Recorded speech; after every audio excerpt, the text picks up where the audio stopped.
So హైదరాబాద్లో ఒక software కంపెనీకి సంబంధించిన ఒక సంస్థ 500 కోట్లు మోసం చేసి దాదాపుగా 200 మందిని అంటే నిరుద్యోగుల్ని విద్యార్థుల్ని మోసం చేసిందని విన్నా. అసలు ఆ కేసులో ఏమైంది మేడం? ఇదేంటంటే స్కిల్ హబ్ అని కన్సల్టెన్సీ ఉండింది. వాళ్ళు ఏంటంటే జాబ్స్ ఇప్పిస్తాను అని చెప్పేసి ఒక్కొక్కరి దగ్గర 2.5 lakhs తీసుకున్నారు. ఆల్మోస్ట్ 200 పీపుల్ దగ్గర, అంటే 200 మంది దగ్గర ఈచ్ 2.5 lakhs తీసుకొని ఆల్మోస్ట్ 5 కోట్లు వేసుకొని జాబ్స్ అనేది ఇస్తా అది చెప్పి మోసం చేసినారు. వీళ్ళు ఏం చేస్తున్నారంటే స్టూడెంట్స్ కూడా ఏంటంటే ఇంజనీర్స్ చాలా పెరిగిపోయినారు. జాబ్స్ కోసం 2.5 లక్షలు పెడితే ఏంటి, అందరు బీటెక్ కాబట్టి ఇంజనీర్లు చాలా అయిపోయారు, జాబులు లేవు. సో 2.5 లక్షలు పెడితే ఏంటంటే ఇట్లా నెలకి 50,000 మినిమం అట్లా వస్తాయని, తర్వాత శాలరీస్ పెరుగుతాయి ఇట్లా అని దాంతో చాలామంది 2.5 lakhs పెట్టేస్తారు ఆలోచించకుండా.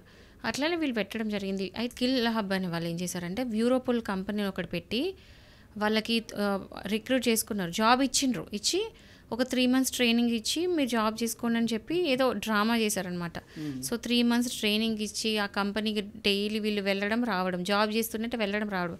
సడన్గా May 7th రోజు వెళ్ళి చూస్తే తాళం వేసి ఉంటే ఏంటంటే వాళ్ళకి ఏం చేయాలో అర్థం కాక కింద వాచ్మెన్ ఉంటే వెళ్ళి అడిగారంట, ఏంటి ఎక్కడికి వెళ్ళినారు అంటే, ఏమో వాళ్ళు కాల్ చేసిండ్రు, రాత్రి కాల్ చేసిండ్రు. అక్కడ పోయి చూస్తే ఏం లేవు, ఫర్నిచర్ లేదు, ఆఫీస్ సెటప్ ఉంటుంది కదా మొత్తం మాయం.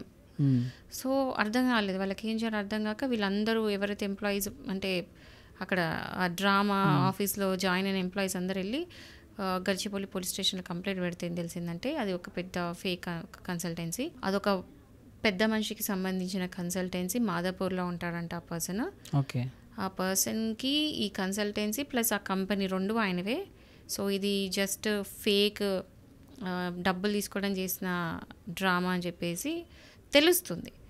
బట్ పోలీసులు ఎంత యాక్షన్ తీసుకున్నారు, ముందు ఎక్కడికి వెళ్తుంది అనేది ఆ పర్సన్ బయటకి రివీల్ చేసేదాకా మనం ఏం చెప్పడానికి లేదు. And everybody going with BTech and jobs లేవు.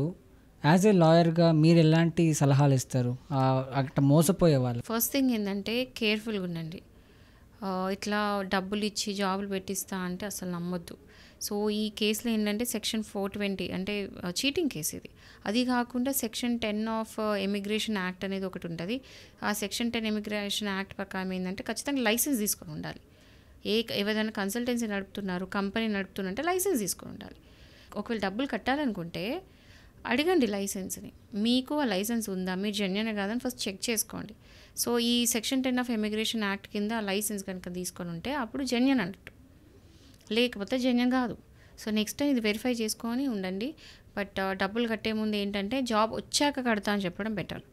నా శాలరీలో కట్ చేసుకోండి, 2 months 3 months ఎంత అయితే అంత, నా జాబ్ వచ్చిన తర్వాత కట్ చేసుకోండి అని చెప్పుకోవడం బెటర్. ముందే జేబుల నుంచి తీసే డబ్బులు పెట్టే కంటే అది బెటర్ ఆప్షన్ కదా.